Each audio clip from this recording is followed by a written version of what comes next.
গরম গরম পুরি সাথে গাজর। এখনও হাসান ভাইরা, রানা ভাইরা অনেক পিছনে, তারা সারা জীবন পিছনেই পড়ে থাকবে। কি বলেন ভাই?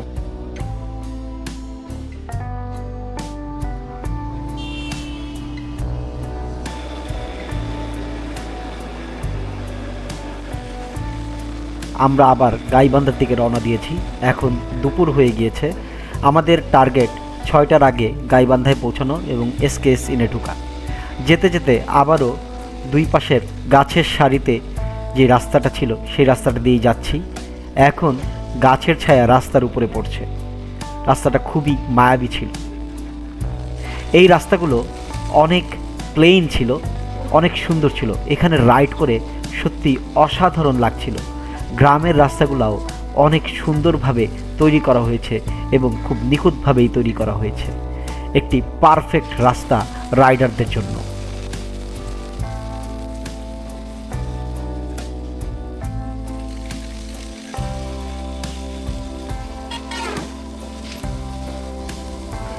আঁকাবাঁকা পথগুলোতে আমরা হালকা কর্নারিং করছিলাম। খুব একটা কর্নারিং করার প্রয়োজন হচ্ছিল না, যদিও আমি কর্নারিংয়ে খুব একটা দক্ষ নই।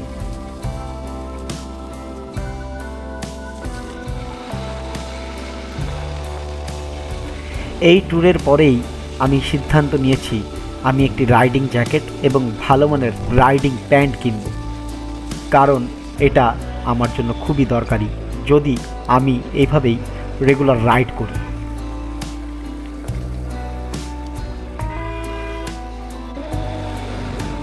এই রাস্তাটা দিয়ে যখন যাচ্ছিলাম তখন আমার মনে হচ্ছিল ইন্ডিয়ার ন্যাশনাল হাইওয়ে দিয়েই আমরা রাইড করছি।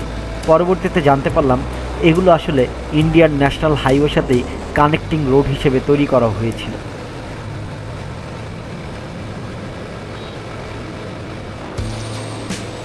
আমি এবং ইশরার ভাই দল থেকে অনেকটাই এগিয়েছিলাম এবং দুজনেই সমান তালে পাল্লা দিয়ে রাইড করছি। যেহেতু রাস্তায় গাড়ির তেমন একটা প্রেশার নেই, পুরো ফাঁকা রাস্তায় শুধু আমি আর ইশরার ভাই, এই দুজন ছাড়া পুরো রাস্তাতে মনে হয় আর কেউই ছিল না।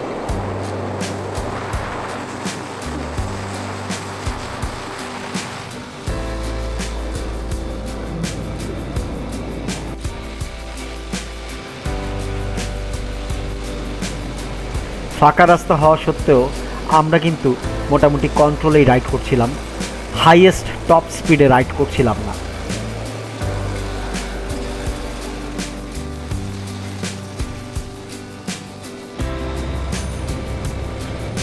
এই সময়টাতে আমি ইশরার ভাইকে বললাম একটি চায়ের বিরতি দেওয়ার জন্য। যেহেতু বিকেল হয়ে গিয়েছে, কিছুটা ঘুমও পাচ্ছিল, তাই কড়া এক কাপ চা খেয়ে ঘুমটা কাটাতে যাচ্ছিলাম। হাইওয়ের পাশে একটি চায়ের দোকান দেখে আমি এবং ইশরার ভাই যাত্রা বিরতি নিই, একটি স্ট্রং চা খাবো। এরই মধ্যে গ্রামের লোকজন রয়্যাল এনফিল্ড বাইকটিকে দেখে এবং তাদের অ্যাটেনশন এখানে আটকে যায়। আসলেই রয়্যাল এনফিল্ডের রোড প্রেজেন্সটা অনেক বেশি।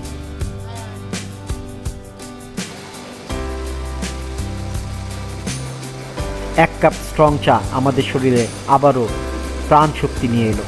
আমরা আবারও নতুন উদ্যমে রাইড করলাম গাইবান্ধার উদ্দেশ্য। টার্গেট সন্ধ্যের আগে আমাদেরকে এসকেএস ইনে প্রবেশ করতে হবে।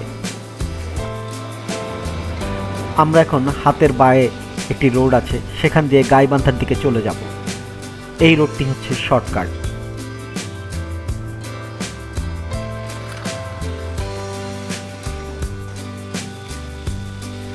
গাইবান্ধার দিকে যাওয়ার এই গ্রামের রাস্তাটিও অনেক বড় ছিল এবং ভালোই ছিল। এখানেও গাড়ির তেমন একটা চাপ ছিল না। আমরা দুজনেই ট্রেনে দ্রুত এসকেএস ইনের দিকে রওনা দিলাম। দুপুরে যেহেতু কিছু খাইনি, ইশরার ভাইকে বললাম যদি কোনো হোটেল থাকে ভাজা পোড়া পাওয়া যায় তাহলে সেখানে একটা ব্রেক দিতে হালকা নাস্তা করে নেওয়া যায়।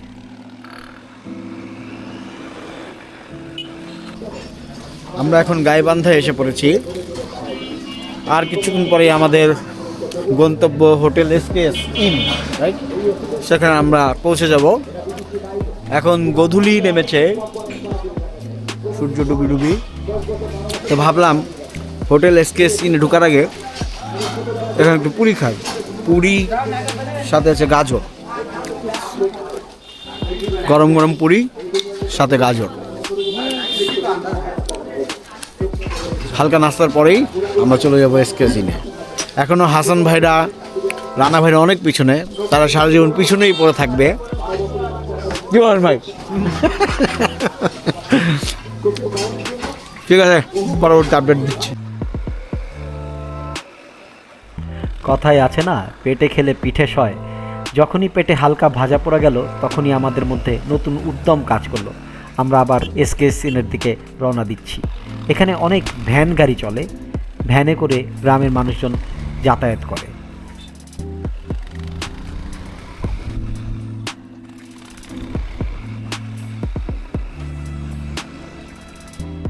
আঁকাবাঁকা রাস্তায় সাবধানে রাইড করতে হবে। একটু কন্ট্রোল হারালেই হয়তোবা কোনো একটা পুকুরে পড়ে যেতে হবে, আর না হলে ফসলি জমিতে।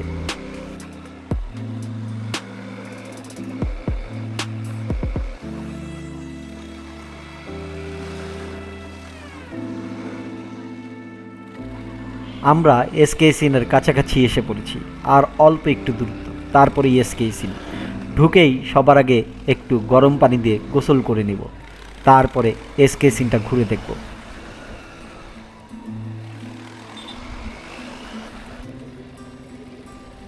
এসকেএসিনের দরজায় তাদের গার্ড রিজার্ভেশন চেকলিস্ট মিলিয়ে আমাদেরকে প্রবেশ করতে দিল। বাস, আমরা এখন এসকেএসিনে এসে পড়েছি। এখনও আমাদের টিম অনেক দূরে আমাদের থেকে।